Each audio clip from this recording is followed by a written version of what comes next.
What is going on, everybody? Welcome to Artists Like Us. I am your host, of course, Jerrell, aka J Powell, and today we have a very special guest. This is one of the hardest working musicians that I know today. The guy is always performing somewhere, all vast types of music as well. So, not to select into what type of genre, just the guy is a workhorse and an example of what you need to be as far as like just like hauling ass and just doing what you need to do as far as your gigs and whatnot. So without further ado, Daniel Sedano, how you doing, man? Thank you, thank you. I'm all right, bro. Well, the main reason that I'm so busy is probably due to the instrument I play. And not to spoil it, but I am a bass player. Mm. And so I found that there's always like you can never know too many bass players, and there's always like a demand for someone. Like a band is always looking for bass. There's a Yeah, lot of guitarists, as you might know, but yeah. like No, yeah, you're absolutely right, and I feel like that was like that as a guitar player, it's like that was the missing link for everything. It's like, wait, everybody plays guitar, but it's like hmm you always have people asking for like, oh, like who's gonna play bass for this or whatever the case may be. It's like that's how these gigs happen. Yeah, 100%, man. And it's super interesting too because I'm sure you know, or you've seen bands where you can kind of tell that the bass player is maybe more of a guitar player who's like in the moment playing the bass, something like that. Just because I feel like it takes a certain person to be really like, oh, of all the instruments in the world, oh, I want to play bass, you know? Um, so it's definitely, I mean, for me, it's the best thing in the world. I love doing it. It's Yeah.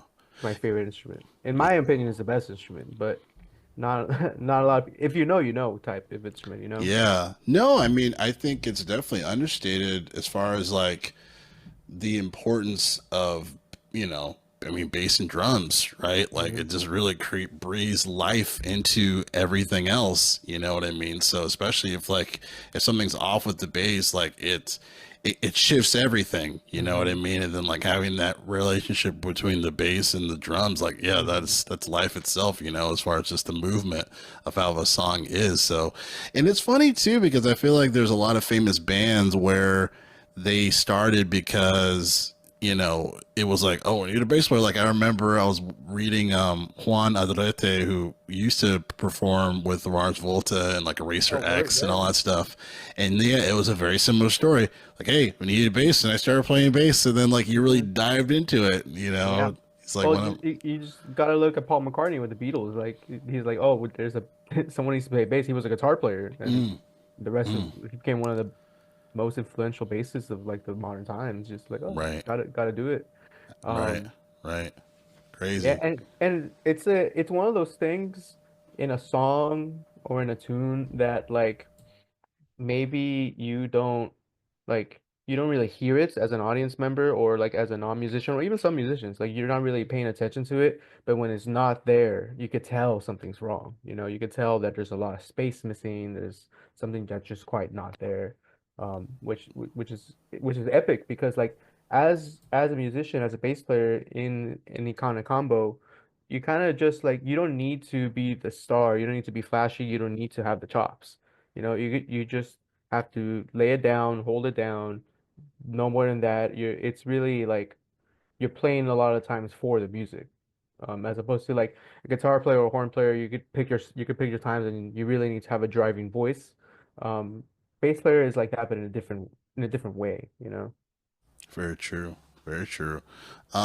So yeah, as far as like to start with kind of the format for the episode, I've always been really curious as far as for your story, when it comes to just like kind of like where did all this start? This greatness, how did hmm it start? So, what was it like as far as like you growing up? Was there a lot of music around you, like the family, or kind of how was that, from the start? Sure, man. Yeah, so I'm from a place called the Imperial Valley, which is not too far from where you're at. It's like maybe like an hour or so south or southeast, right on the border. So my parents were born here, and I was born here. I'm third generation, but my grandparents immigrated from Jalisco, from Guadalajara and the surrounding areas. They actually immigrated to the north of Mexico first, and then we crossed over in, I think, my grandparents' generation. Hmm. And so, but the thing is, we were all from the border, so I grew up literally going to Mexico every weekend. It's like the border crossing is made like a 15 to 20-minute drive from my house, so it's Oh all right wow, there. that's Yeah. awesome. So, and that's why I have a lot of family. The town that I'm from is called El Centro, Hmm. and it's the biggest town in the Imperial Valley, which is that area, and the tip of California, the border of California, Mexico, and Arizona. So the southeasternmost point. And so it's a small town. Maybe growing up it was like 30 to 40,000. So it's not like super small, but it's not big by any means. And the town, because it's so small, people would either go to San Diego, which is like an hour and a half directly west, or they would go to Mexico, and the city on the other side is called Mexicali, which is the capital actually of Baja California. And so that's a huge town. It's not, they don't build up. It's just like really expansive. It's huge. And so we used to go there pretty much every weekend. We had family there. We go visit family. The matriarch of my family was alive as a kid, so it was my great grandma, I think it was. So, Oh wow. and so it was my great grandma. We would go to her house, and um, everyone was there, all the cousins. So music has always definitely been part of like my life. The music has always been going on in any sort of family reunion, any gathering at church. You know, we grew up pretty Catholic, and so singing was part of the whole thing. And then like I guess my parents grew up in the 80s, and so they were really about 80s music, and so there was either Spanish music playing, there was 80s English music playing, or any of that. But my parents are not really musicians. They appreciate music, but my my my dad's a little less tone deaf than my mom is, but my mom can't really hold a beat or anything like that. So they weren't really like practicing music as a kid. But I knew for like since I was a kid that that's something that really like spoke to me. I really liked it.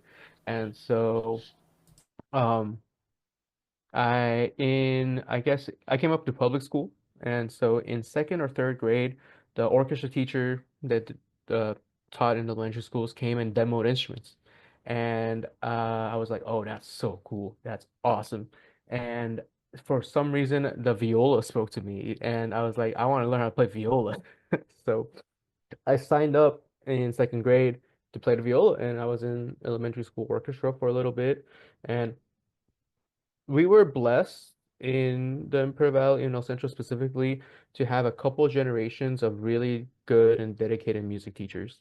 Um, and so for the time that I was there, the my teacher, his name was Joseph K. He was really into like teaching and expanding music in the Imperial Valley because I mean Nice. it's a poor community. It's in the backwaters of California, Hmm. but they always had a lot of support. Parent support was there, and so we had a pretty solid orchestra program. And by the time that like there was all the resources there for me to learn. However, uh, I actually really didn't like it as a kid. I had it like it was uncomfortable for me to hold an instrument up here. I didn't like it. Um, Also, I think about it like now as an adult. I think orchestra was one of the first times where I experienced like anxiety as a kid. Um, Really? just because like they're going, you're sitting like in a line, with all your instruments, and you're going one by one playing like the measures or anything like that. And I never practiced. I was never that good or anything. So I was like, ooh, oh no, what's gonna happen? And this is just Right. like a little kid. And so that kind of soured my experience. And by the time sixth grade came along, I was ready to quit. I was ready to like leave it. And in my mind, I was gonna do something cool instead, like play the trumpet or drums would be awesome. But what happened after that was that actually roundabout, this is the story of how I did not choose bass. Bass was chosen for me because my mom is a teacher in my hometown, and hometown's pretty small, and so all the teachers know each other. The teacher that taught elementary also did junior high. And there was one day where Mr. K talked to my mom and he's like, hey, Danny's a big kid and we need bass players in junior high. What do you want to play bass? And my mom immediately said yes, without consulting me, without letting me know. Um, My guess of why that is maybe because in orchestra, it was filled with all the kids that were like on the accelerated track or anything like that. A lot of those kids were also like in orchestra, not so much in band. And so she wanted to keep me with those kids. And so she immediately said, yes, put him in orchestra. And so I show up to get my schedule the first day of junior high and I see that there's orchestra on it. And I'm like, oh, that's not right. They're gonna change me. Like, no, no way. This is not gonna happen. And I show up to class and they're like, oh, you're gonna stay in orchestra and now you're gonna play a completely different instrument. And I remember I was so mad, You're man. like, Mom! I was like, no, how can you do this to me? This is against my plan. Like I already had it all planned out, blah blah Right. blah. I remember I even cried, man. Like, it was Yeah. such a kind I mean, I was also like 10, 11 or whatever. Yeah. But it turned out to be the best thing that ever happened to me because I fell in love with the instrument almost immediately. It was a lot easier. The parts were a lot easier. It was Mm, middle school. I don't know if you've ever seen a middle school bass upright part. It's like just maybe two notes or something. But mm, mm. yeah, so this was with the upright bass, and that's actually what I consider to be my main instrument. I do a lot of bass guitar stuff now, but I went from viola to upright bass in junior high, and immediately I fell in love with music and the instrument, and so I started taking lessons. I did competition locally, and yeah, I was really into it. It actually came back to bite my parents in the ass in high school when I was like, oh, hey, I want to study music. And my parents were just like, "Oh, actually, no." It was a whole thing. Oh wow. It's like you got Yeah, me into this. yeah. Like you guys are the reason that I'm that I'm Right. doing it. So yeah, man, that's how it started. And so when it came time to go to school, I had really said that I wanted to study music, but unfortunately, I mean, I know why my parents did it. They came from really hard beginnings. Nothing was ever given to them. Like their backgrounds, they come from like abusive households, and it was tough for them growing up. And so their whole thing, and they've talked to me, and we've talked it over, is they've wanted to present me with it like opportunities that they never had. And so for them, studying music was kind of like not compatible with that type of worldview. And so they gave me the ultimatum, the if I wanted to study music, that's cool. They just wouldn't help me pay for my school. And so being a teacher's student, both my parents are teachers, my dad's a teacher too, and so is my uncle. I was always in STEM as well. So I was in high school. I had in my senior year was awesome. It was AP classes, periods 1 through 4, lunch, which I stayed in the band room and took beginning band instead. So I learned how to play a little bit of oboe and French horn. And then I had jazz band and then chamber orchestra and then maybe sometimes more music in after school. So it was just AP classes and then music every Jesus, day. that's a crazy load, bro. Like Yeah, how did you manage but all of that? That's insane. I was in one AP class for like a half a semester as I said now. yeah, yeah. I mean, it was never too much of a choice for me, right? Because Mm, my parents you're gonna do this. This is college was never a question. You're gonna go to college for them and for a lot of people. And it's fair to think that's like a path to like a guaranteed stability as an adult. Which it's true that it is a path. It's not the only path, especially anymore. But that's right. that's something that they really valued and pushed on me and my brother. Um, and so I ended up going to university I mean, I think I got in as astrophysics or physics, and Mm, then eventually I graduated with my degree in math. And wow. um, yeah, it was super interesting because I had in my head that maybe I'd audition for like the non-major orchestra or I'd still continue music in some way. But the shock of like moving to like a big city, of like really like discovering who you are in college and seeing how small and insignificant that you really are compared to like the rest of the world. That really got to me. And so like I rented a bass for a little bit and I had the music, but I never could bring myself to play it for pretty much like 2 years. So from 20 what would have been 2014 to 2016, I was completely out of music. I was not playing anything. Mm, I was working on my degree. I had a part-time job at the time, and I was just really trying to like find my way, find my footing inside a new city.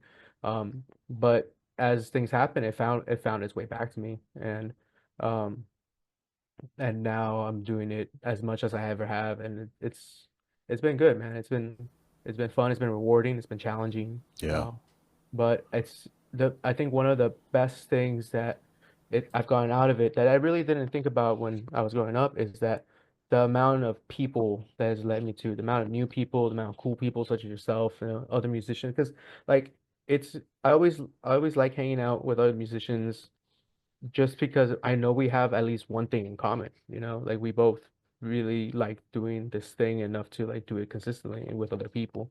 Um, like the amount of opportunity and people and relationships that has led me to has been awesome. It's been really, really good. Um, Yeah, especially for I mean, especially if you're likable too, right? I mean, you're a very likable person, you know. So it's thank just you. like there's so yeah, of course, there's so many really talented people that are really Mhm. assholes. And just like really, really hard to work with too. Right, right, Um, exactly. So and being yeah, yeah. oh, it's interesting because like sometimes like you won't get called back for the gig because of that, you know, because like you for whatever reason didn't gel with the people, or maybe you're just an asshole and you Mm, pissed off the MD. Um, I think that's one of when I was getting back into music, I was in this band at UCLA, the UCLA Afro-Cuban Ensemble. And the director at the time was this postdoc student, master percussion player. And he would tell us, he was like, yeah, a lot of the time when it comes to the real world and you're trying to find a gig, a lot of it's like, it's gonna come down to obviously can you play, but you don't need to be the best, but can you play? Can you hold it? Can you hold it down? Are you reliable? Are you on time? Are you responsive? And then are you a good hang? Like, is the vibe good? And are you adding to the overall situation? Because if you're subtracting, then you might have those other things, but like this, if you don't have it, you're just not gonna get called back, you know? Let me ask you because those are like serious life skills. You know what I mean? That literally can Oh yeah. take you to success. Like, are those things that you feel like that you learned from anybody specifically, or is it kind of like one of those things where you just kind of observe certain things? Like, how did you gain that type of? I mean, that's really important knowledge for I think a lot of Mhm. musicians sometimes struggle with as far as for Yeah. how to have that mindset. Yeah, man. I mean, it's not easy. Mm, I mean, I don't think I'm perfect at it at all. I mean, I know I've been getting more comfortable with like knowing what level I'm at technically, musically, and knowing the fact that the only way that it'll get better is by practicing. And it's whatever level I'm at, it's a direct response and it's on how much time that I put into it. And that's one of the things about music that it's like you can tell when like there's been time put into it.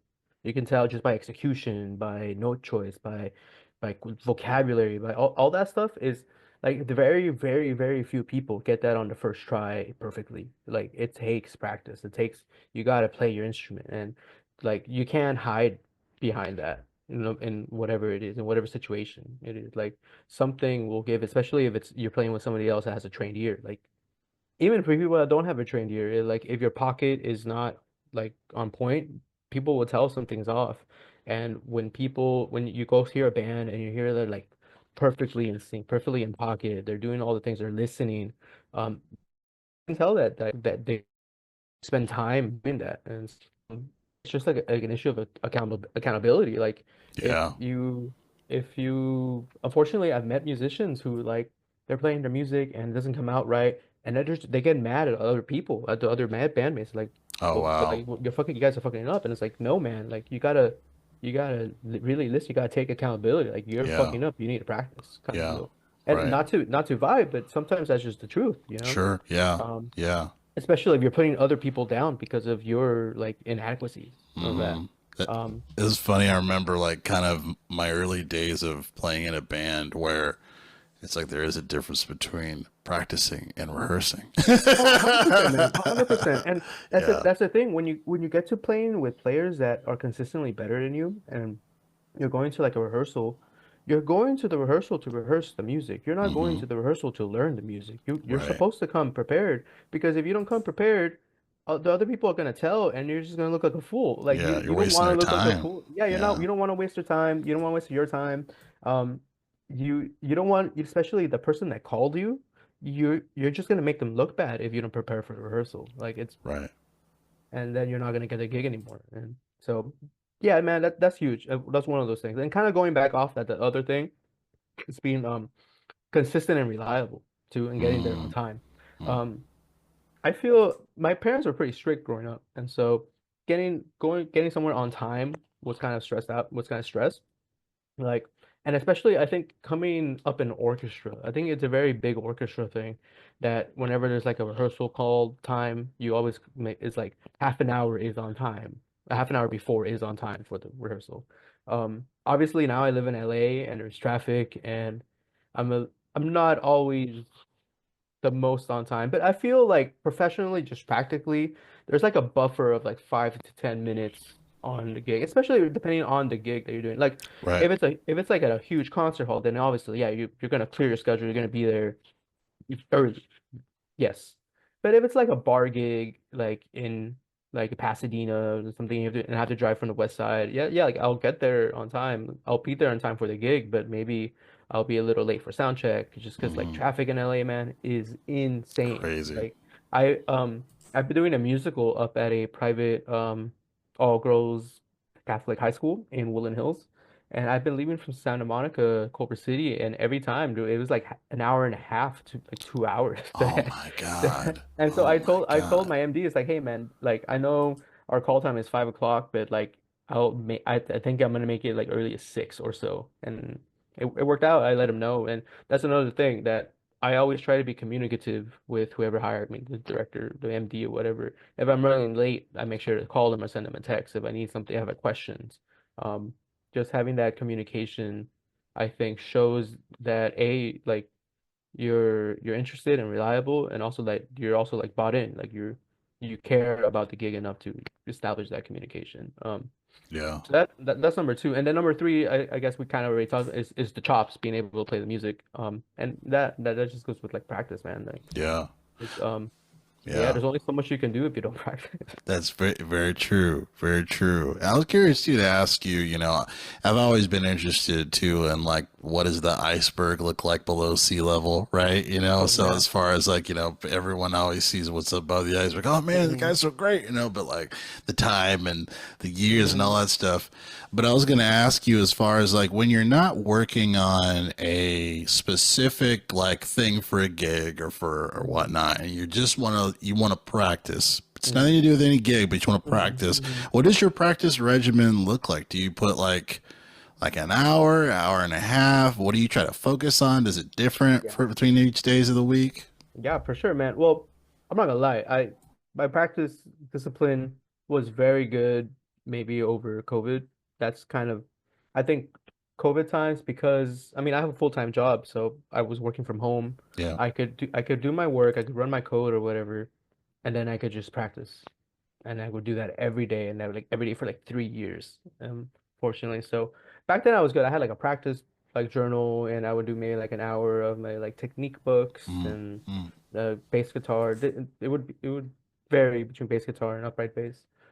Lately though, I've not been as great with it as I would like to be, especially I'm talking mainly in bass because um my practice with bass. And practicing just technique is a lot different than playing.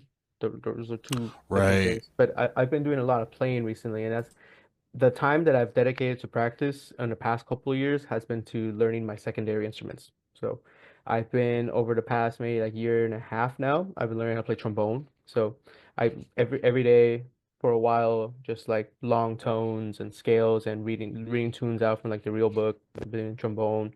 I've been picking up a little bit of trumpet, kind of off that, just kind of exploring brass. And also I've been learning how to play drums. And so those are the more regimented like routines that I have now. But also kind of on that lately I've just been so busy with my gigs that I don't find enough time to practice. And that's the thing though, because like you got like I'm very aware of like where I'm at and where I want to be, and the fact that for me to get to point A to point B, I need to put in the discipline to practice. And it'll come. Especially there are some music, and I was actually just telling my girlfriend about this the other day. It's like, hey, I'm getting more gigs now where actually like, I have to practice for them, and like there's only so much coasting anymore that because there's like sets that I have to learn and there are like original music sometimes and there's Mm. like sheet music that I have to read. This Thursday I'm doing a this Thursday I'm doing a full run through, a one night only run through of Mamma Mia, the musical with live Oh, band. wow. Yeah, in Hollywood, and that's the Mamma Mia book Whoa. is long, man. It's all ABBA music, so it's straightforward, but Mm. it looks low key a little hard. Yeah. So we'll see. Wow.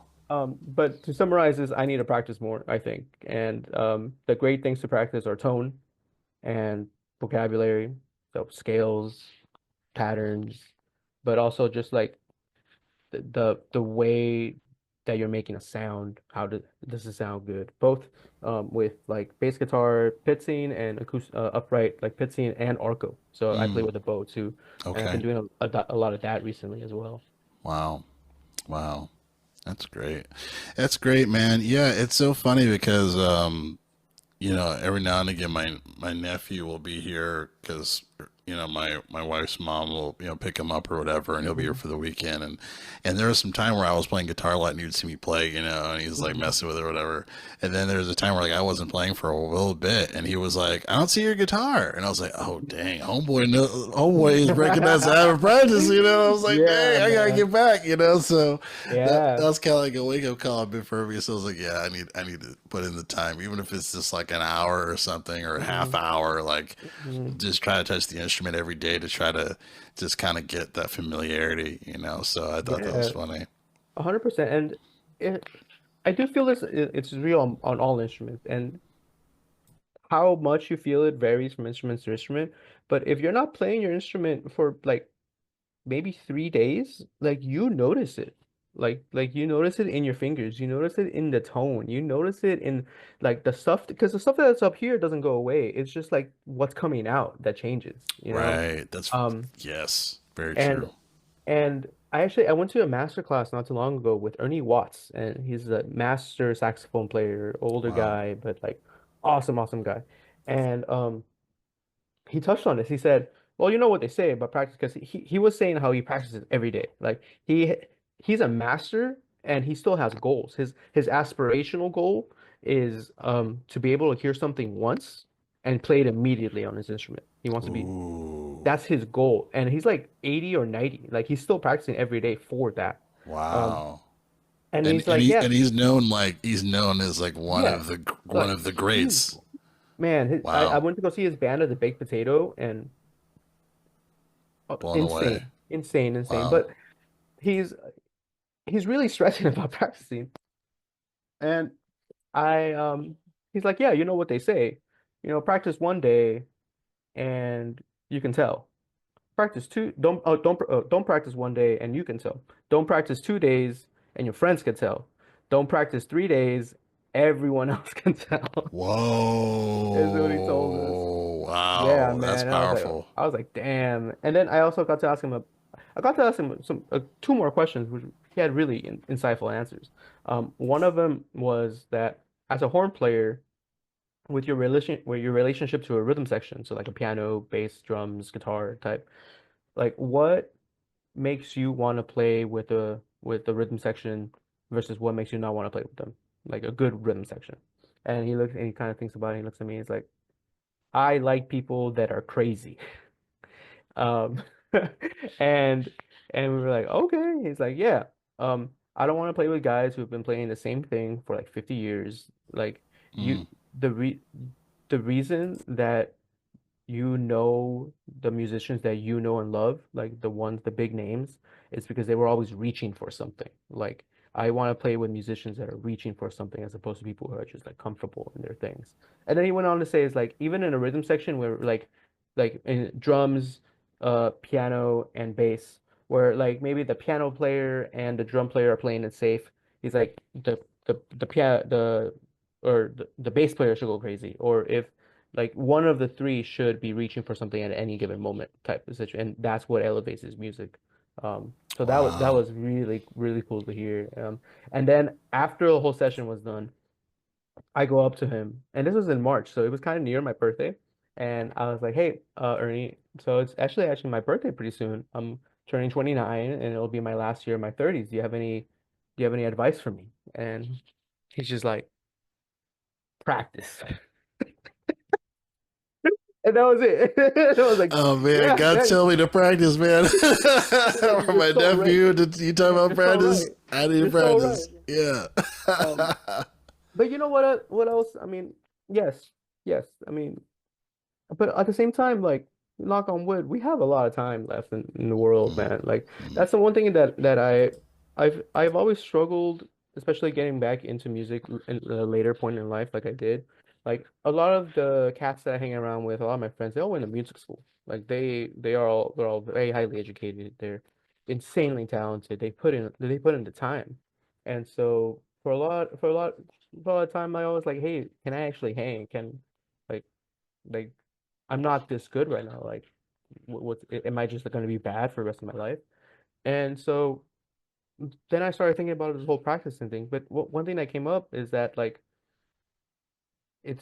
we're all on our own journey. We're all our own pace. Like there's a lot of life left, and the whether or not like I'll get from point A to point B. I think we touched on this is it's gonna be on me. It's gonna be on how much time I put into it, and there's a lot of time left to put in that time. That's all I'm trying to say. So No, there's that's a great point. there's no point in practicing for myself practicing 24 hours every day.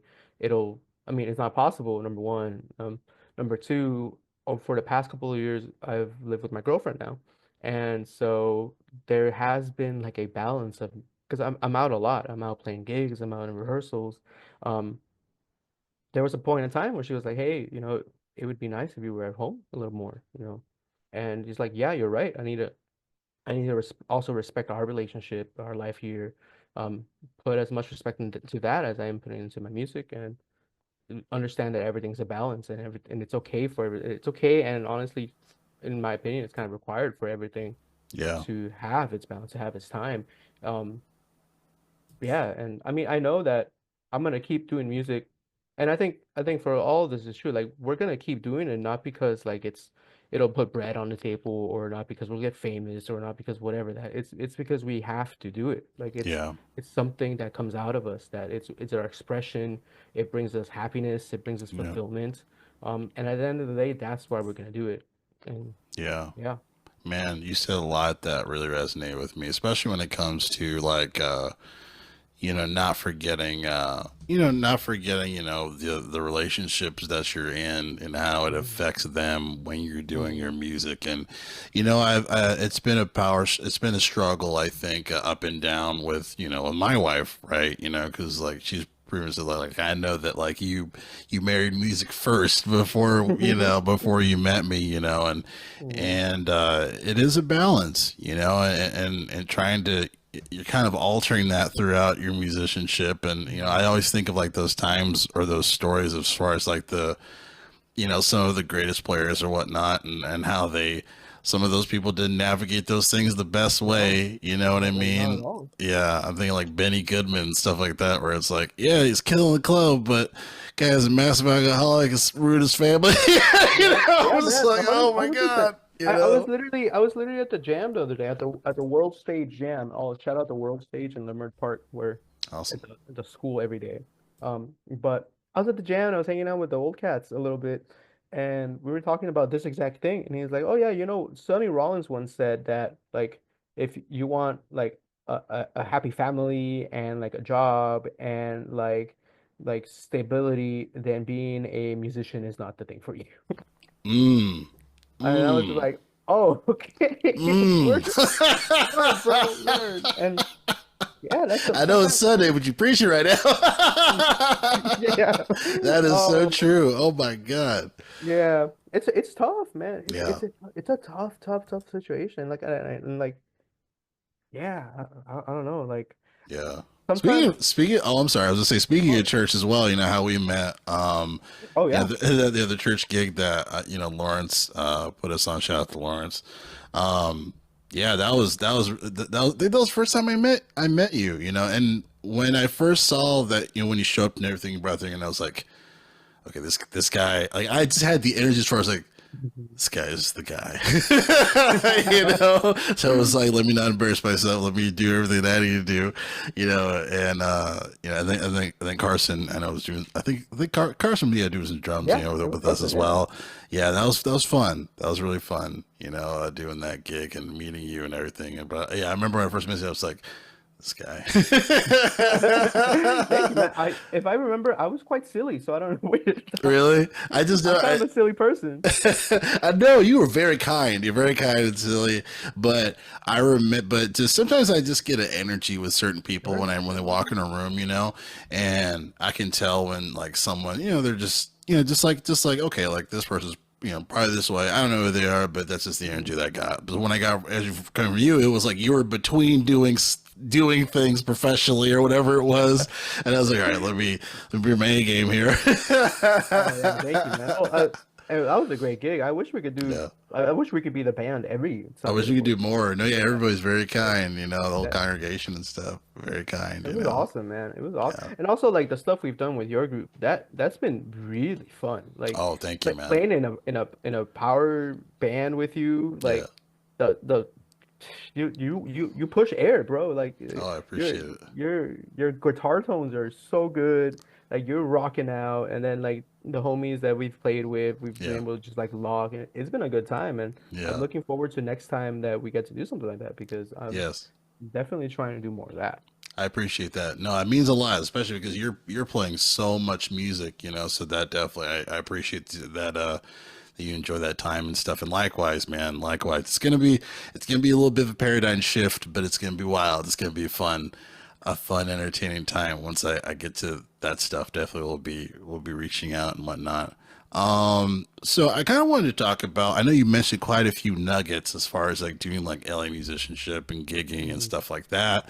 Um, I guess as far as like when you first because when you first went to LA and started doing gigging, like how was that process? Because I always get fascinated when it's as far as like you go through the times of learning and whatnot, and but when you're going into LA and kind of starting that, like how do you recall that specific situation when you got kind of grounded a little bit and then you started gigging in LA for first Yeah, time? man. Yeah, 100%. I mean, I would say that I'm still finding my way through. I'm gigging as much as I have in my life, but like it's still it's like it's interesting. It's not as straightforward. I've played a lot of gigs that are free, that don't pay, just for various things, and I've also played a lot of gigs that do pay. And getting here has definitely been a whole process. So if we go back, when I first moved to LA, I moved to college, I didn't play any music at all, nothing. Um, And then I started in 2016 just by happenstance. Some of my roommates at the time, my college roommates, they were hanging out with people from the Model UN Club, the MUN. And so they would come over to our house, I mean, to our apartment quite a bit. And one of them happened to be a music major, a composition major. And they would jam. They would jam a lot of folk and a lot of bluegrass and a lot of like Grateful Dead and jam music and stuff like that. And so our apartment used to have like jams and like I would get in on it a little bit. Like these guys were, I mean, obviously they're musicians, so they know what's up. At that point, I was kind of like not, I was not into it anymore. I was out of it, and I felt really, I don't know, doubtful whether or not I had the ability to get into it. But then I started jamming a little. I had a mandolin, and so I play a little bit of mandolin. I had a guitar, so I would play guitar a little bit. Um, and eventually, um, I fell in love with it again, and I was like, oh, I want to keep on playing more music. So started playing bass again. Started playing bass guitar. I never really played bass guitar that much, um, except maybe in I think my senior year of high school, when I was doing jazz band. There was a bass guitar there, and there was like some funk type things that required bass guitar, so I played it, and I remember the action being like this on the string. It was like a P bass or something. It was not good. Um, but yeah, eventually I got back into it, and so one of the ways that I got into it, I didn't get back into upright bass until actually very kind of after that, like post COVID. Um, what I was doing a lot was I got involved with the ethnomusicology program at UCLA. So shout out UCLA. where I went to school. Um, and they have a kick-ass, kick-ass ethnomusicology program. Mm. Music from anywhere in the world is there, and you can go play it. They have a Thai ensemble. They have music of Mexico. They have a mariachi band. They have an Afro-Cuban salsa band. They have Wow. old-time American string band. They have and so they have Indian classical Indian music. They have all that. And you could just go actually, and a lot of it is community oriented too. So you don't have to necessarily be a student. You could just go and jam and play, and they'll teach you the music. They'll teach you an instrument sometimes. They'll do all Wow. the whole thing. And so I found out about that because of my friends who were jamming, the composition majors, and a lot of people from LA. Um, they all went to old time music in an old time string band in UCLA. So I went over there with Professor David Bragger, who's like a figurehead in the old time scene here in LA and nationally too. And so I started playing mandolin in that and played a little bit of guitar and a little bit of bass. Um, and then I started finding out about all these other ensembles that I could join. And so I also joined mariachi and I played the guitarrón and a little bit of vihuela. And at that time, that was maybe like 2016 or so, 2017. And as far as gigging goes, through those groups, I started gigging immediately. And so, Wow. I don't know if you're familiar with the mariachi scene, but I'm sure you A know little that bit. Yeah. that at Yeah. the party there's always a mariachi and they're always playing all night. Oh So yeah. there is plenty gigs available for mariachis. Like there's a lot of It's gigs, good especially money for too. guitarrón. Yeah, man. Yeah. Guaranteed $50 an hour per person. Like also minimum maybe 2 or 3 hours. So like I'd be making like a single night, maybe like anywhere from like 200 to like 300, like 400 Wow. bucks on just the one, like a couple gigs. And so it was pretty cool. I eventually I wanted to play other music. I wanted to do the Afro-Cuban band and the salsa band. And so I stopped doing mariachi and I started doing salsa for a while and I gigged with that group a little bit too. And then I would gig with my friends who we had like an old time type bluegrass band. We do a little bit of things here and there. Um, and it was cool actually. Through the old time ensemble at UCLA, I had a fellowship where it was probably the best gig I've ever had. They would pay us, I think, like 1,000 to like a couple. They could pay us a couple $1,000 a quarter to maybe Wow. do like 3 gigs Wow. at like retirement homes or something like that. It was great.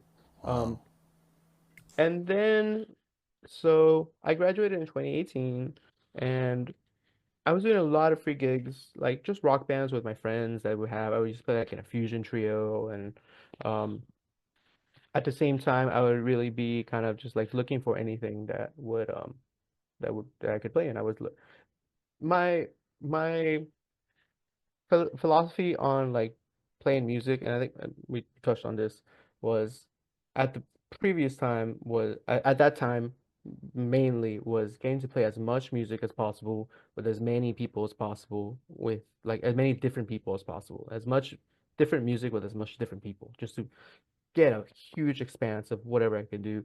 And it's great because as a bass player, you're able to do that because every music will need bass for the most part. They'll have a bass instrument at least. It's such a fundamental part of like sound for a lot of music here. Like you have a bottom voice and you have like a top voice, and I chose, or I guess I didn't choose the instrument. The instrument was chosen upon me that I would just be able to do that. So I would do that, and then COVID happened in 2020 and all the gigs. And I wasn't really gigging that much at that point. I was doing a lot of free stuff, maybe like a couple times a month. And then when I was at school, I would do like a couple every quarters. But I was the only other time that I had to gig a lot was when I was in mariachi because that was I was gigging like every weekend with that, but I got tired very quick. Um, so all the stuff that I was doing stopped because of COVID, and that's when I really got my current like inkling. I've been doing a lot of jazz for like the past maybe I guess 2020, so 5 years or so. That's when I really really sense it. And the way that happened is that I've always played like open chords on guitar. I've always like strummed campfire type things, but I really wanted to learn how to like get around. And in my head, I was like, well, a good way to do that is through jazz, because if you're gonna play jazz on a guitar, you kind of need to know everything. You need to know what's going on. Right. And so I started doing that. I learned some chord shapes. I learned some scales. and it was cool. I would in COVID I would record myself. I would learn how to record myself. I would put up a looper with some progression. I would play the progressions, and then I would just like solo over it, and that would be my practice. I would do it for like an hour or two, and it was awesome. I started falling in love with the music. I did, like I said, I did jazz band in high school, but I never really got into it any deeper than that.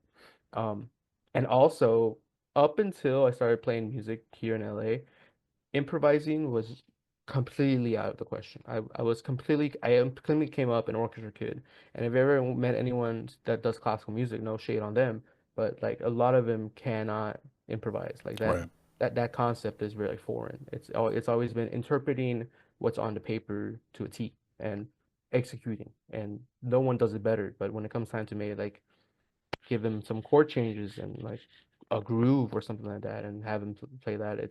It's not something they teach coming Yeah. up in orchestra. And so I had to learn how to do that first, um, because like I was not with it at all. And so that's a big aspect of that was missing in my bass playing, that really started expanding when I joined salsa and I learned how to comp in that style. And then I I was I did it on guitar when I was learning how to play guitar and jazz. And but I think my technique on guitar kind of reached a plateau just because I mean you need to put time into it. You know, I haven't played guitar for I mean I played guitar for a long time, but not as long as I played bass. And so I was like, I want to keep exploring this music. This music is something that's really calling to me. I love it. I love hearing it. I love performing it. But I want to do it at a more advanced level. And I was like, how can I do that? Oh, wait, I play bass. I could just learn how to do it in bass because bass is my main instrument. And so since then, what's really opened up like everything for me has been going to the world stage. And so it's a learning center in Leimert Park started by really Billy Higgins, the legendary drummer, bebop. And yeah, man, like I went in there not really knowing how to jam, not knowing any tunes, not knowing. I could walk a bass line, but like very rudimentary, very simple, just like one and fifth, which honestly is sometimes all you need. But I wasn't familiar with the style, and I wasn't familiar with like going to a jam. And and yeah, I've been going there for 2.5 years, and it's where I've been learning how to play jazz, and I've been practicing, I've been listening, I've been doing a lot of that, and now I feel more comfortable with the style, up to the point where like a lot of the gigs that I get from now are through people I've met at jams, like people that I do my thing, and you know we exchange Instagrams, and eventually they'll hit me up, or I'll hit them up, or we'll do that, and that's going to the jam and finding out my community and my space has really opened up opportunities for that. Um, Another thing that I do quite often, or that I try to do, I do musicals, and I do a lot of musical theater work, and that really plays into my strength because a lot of scores call for doubling instruments. So you play upright for a section, and then you'll play bass guitar or something like that. Oh. Hmm. And so I have that skill set. And I know how to read my. I came up in classical, so my reading is pretty strong, and so that's another part where through my friends, through my connections at UCLA, I started playing with some people. I did a cabaret. I actually did a cabaret on guitar. So I played guitar Oh for, wow. and for the longest time, my friend and he's a musical director that I worked with a lot. Um, he would call me as a guitar. Eventually, I would love to if I can for these things, and I've been playing bass for him. I through him I've done um productions like I've done Rent, I've done Legally Blonde, I've done some other things at community theater level, but it's awesome. It's a lot of dates. Like they'll book you out for like anywhere from like 4 to 6 gigs, and they'll pay you for each one of them, and it's great. And so That's great, man. musicals, jazz. Um, I play in some salsa bands here and there, and Hmm. that's just been through friends. It's been through being like a good hang, you know, being Yeah. have friends that like know you can play and then know you would be a project for that. Yeah. Um, so yeah, you asked me in the beginning of like how was it getting to the scape? Yeah. It once you find your community of people, it gets a lot better. But it for sure at the beginning was a lot, and sometimes now it's just a lot of free gigs that you Yeah. take. which Yeah. I mean, I'm very blessed that I mean I have a full-time job, so this music is not paying the rent. You know, it's I've got to a point where like I luckily I've like it does pay. Like I bought a new car recently, and all my car payments Oh, for my nice. loan are off music because that I bought a Oh, new car killer. because I've been playing upright, and my I used to drive a sedan, and I would have to put the seats all. It was not a good situation. So, but now I Mm. have a hatchback, and so Oh, nice. it's the easiest thing to get my bass in there. Oh, awesome. Awesome. That's dope, man. That's really dope. One thing I learned talking to you is that, you're a very adaptable person, so like, even like because I've heard the improvisation thing with like classical musicians Hmm. before, but some people they like they may like stop music or they just stay with the classical.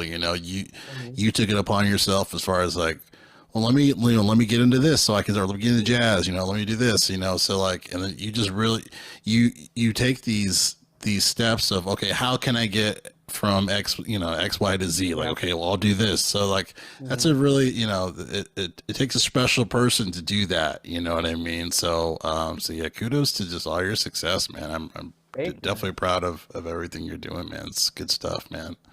Thank you, man. Um, yeah, man. Before we close out here, I know you're doing a bunch of gigs. Did you wanna plug any of them? I'm dropping this tomorrow, so I know you Yeah, say you sure, have some man. Thursday coming Well, up. I didn't think that was a rehearsal. no, that's a gig, man. Oh, that's a gig. It's a Oh, one night okay. only Oh, that's right, Mamma Mia. live band Okay, Mamma yeah. Mia, like one night only. First, I don't know if she'll see this, but um, it's my mom's birthday today, and I wanted to shout her out that I Oh, love her, and awesome.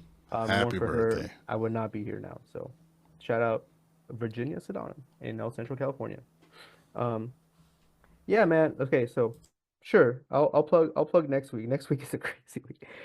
Tomorrow at the Hotel Cafe, I'll be Mm, playing with my rock fusion band. Um, we'll be debuting some new music, and it's gonna be nice. awesome. The band is called Rita Rita, Mm, and we're awesome. We'll be playing at the Hotel Cafe Monday, second stage. I think we're on around 8:30 or 9, but the event itself starts like at 7, so anyone nice. that's around Hollywood would be awesome. On let's say on Thursday, I have that Mamma Mia live at the Tramp Stamp Grannies in Hollywood. One night only. I think music starts at 9. It's gonna be lit. Last time we did this, we did a one night only of Rent, and Mm, it was packed. It was hot. It was heavy. So wow, nice. that's gonna be really nice. On Saturday, I'll be playing with Zach Day at Kiss Kiss Bang Bang, We Found New Music production. So it's gonna be cool. First time playing with him. I'm just subbing with him, I think, this gig, but he's an insanely talented singer from Kentucky, like soul R&B type. Like Wow, he wails, man. He's really good. nice. Um, and then on Sunday, Easter Sunday, I'm playing a 420 show with Jordan Webb. He's a rapper, I think. Okay, I'm gonna guess North Carolina. I know it's East Coast, so Jordan, Mm. if you see this and I get it wrong, I'm so sorry. But oh no, Tennessee, Tessie. Nashville. Anyways, Mm, he's from the East. okay. Um, awesome cat, awesome, cool. We just jammed the other day, me and home. It's with Carson. Carson hooked us up. Oh, right on, Yeah, right yeah, on. yeah, yeah. Okay, yeah, yeah. And so it's gonna be cool. It's like jazz, hip hop, improv. He's like we were jamming, and he was spitting bars, bro. He was spitting, and at the end, I was like, man, that was awesome. Like you wrote all those bars, and he's like, bro, I've been freestyling this entire time, and I was just like, what? Yeah. Like, how the Wow. fuck do you do that? And um, yeah, and I think that's on next that's on Easter, the 420. So those are Nice. a couple of gigs coming up. That yeah, come through. I hope to see you at one of my gigs soon, Gerald. Someday, Yeah, yes, someday. I yes, know yeah. LA Gotta get me out of is a very crawl oh out of the man. IE if I don't burn to death, but yeah. Oh yeah, man. Also, I mean, did you guys have a super bloom this spring? Because I know like Elsinore area, like it whenever like spring comes around, it could get like really pretty, right? Yeah, yeah, definitely. I mean, yeah, as far as like the skies and everything, just as far as like, yeah, it does get really nice. Yeah, it does get Hmm. really nice. It's just, yeah, the heat is crazy. The heat is crazy. So, but man, well, First and foremost, Daniel Sedano, I thank you for taking the time, Oh, out of your thank you. busy schedule. So I appreciate you doing this, man. And yeah, I think a lot of people are going to learn from this episode, just with all your knowledge and stuff, man. Yeah, man, I hope so. I mean, I love talking to you, bro. You're the homie, so I thank you appreciate for it. having me.